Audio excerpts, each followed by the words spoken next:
Dear friends, విజయం ఎప్పుడూ పెద్ద చర్యల వల్ల కాకపోవచ్చు, కానీ మన జీవితాల్లో ఒక చిన్న ఆలోచనే మన భవిష్యత్తుని మారుస్తుంది. ప్రతి ఒక్కరి జీవన ప్రయాణం ఉంటుంది.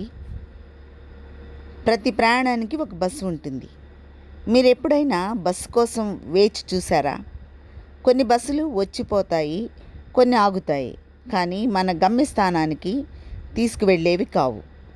మనం మన బస్సును కొన్నిసార్లు కోల్పోతాము, ఎందుకంటే మనం అప్రయత్నంగా ఉన్నాము లేదా ఇంకా సమయం ఉంది అని అనుకుంటున్నాము. విజయం అంటే మొదటి బస్సు ఎక్కడం కాదు, అది మన బస్సు వచ్చినప్పుడు సిద్ధంగా ఉండడం.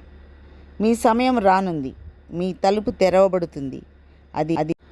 అది వచ్చినప్పుడు ధైర్యంగా అడుగుపెట్టండి. అవకాశాలు కూడా బస్సులు లాంటివే. ఆలస్యం కావచ్చు, కానీ సరైనది ఖచ్చితంగా వస్తుంది. ఇది మీ ప్రయాణం, మీ సమయం. సిద్ధంగా ఉండండి, ఎందుకంటే విజయం అనే బస్సు మీకోసం రాబోతుంది.